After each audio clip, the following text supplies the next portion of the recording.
ஏய், இங்க நான் தான் கிங்கு. நான் வச்சதான் ரூல்ஸ்.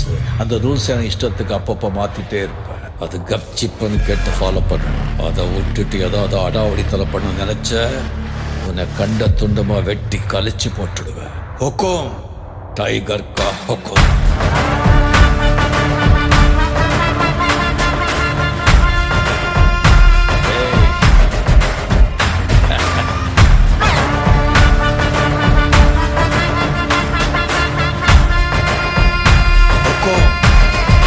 டைகர் கா ஹொக்கும்.